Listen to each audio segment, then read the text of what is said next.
Alice's Adventures in Wonderland by Kusra School. Chapter 8. The Queen's Croquet Ground. A large rose tree stood near the entrance of the garden. The roses were white, but there were 3 gardeners painting them red. Alice thought this was very curious, and she went nearer toward them.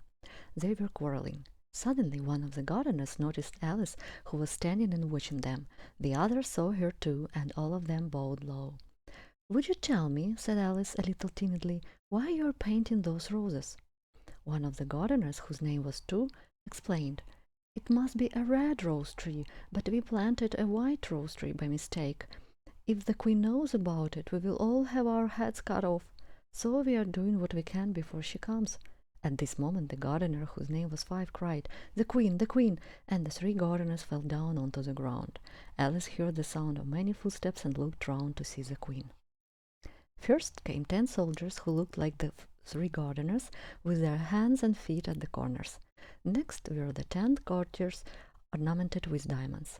Then came 10 royal children. They were all ornamented with hearts. Next came the guests, mostly kings and queens, and among them Alice recognized the white rabbit. It didn't notice her.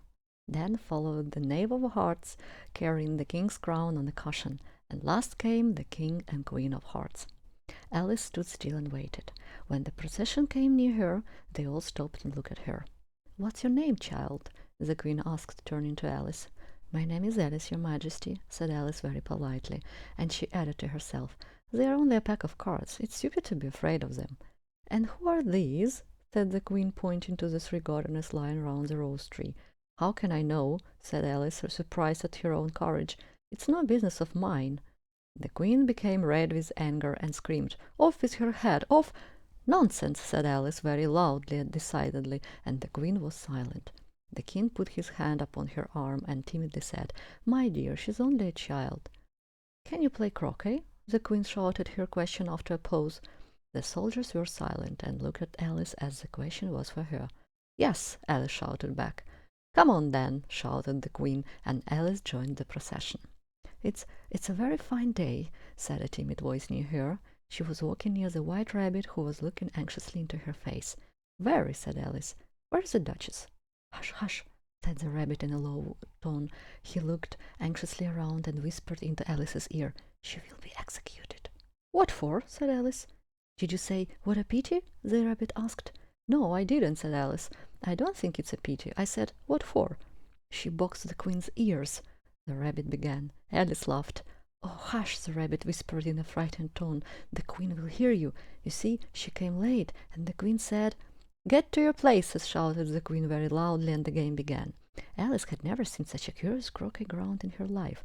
The balls were live hedgehogs, the mollets live flamingos, and the arches were made of soldiers.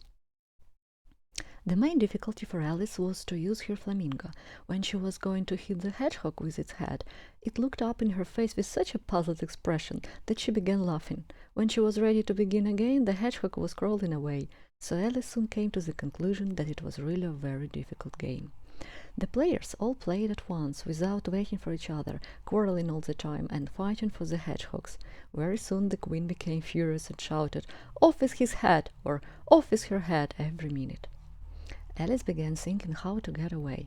Suddenly she noticed something curious in the air. Soon she understood it was a grin of the Cheshire Cat. "How are you getting on?" said the cat as soon as his mouth appeared. Alice waited till the whole head appeared, put down her flamingo, and began to tell the cat about the game. The cat probably thought a head was enough, so no more of him appeared. "How do you like the queen?" said the cat in a low voice. "Not at all," said Alice. "She's so—" Just then she noticed that the queen was behind her listening, so she went on, "Likely to win, that it's not interesting to finish the game." The queen smiled and moved on. "Who are you talking to?" said the king, coming up to Alice and looking at the cat's head with great curiosity. "It's a friend of mine, a Cheshire Cat," said Alice. "Allow me to introduce you." "I don't like the look of it," said the king. "However, it may kiss my hand if it likes." "I don't," the cat remarked. "Don't be rude," said the king, "and don't look at me like that." He stood behind Alice as he spoke. "A cat may look at a king," said Alice. "I've read that in some book, but I don't remember where." "Well, it must be removed," said the king very decidedly, and called the queen. The queen knew only one way. "Off with his head," she said without even looking.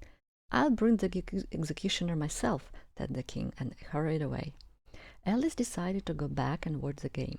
When she caught her flamingo, there were no hedgehogs or arches around, so she went back to talk with her friend a little more.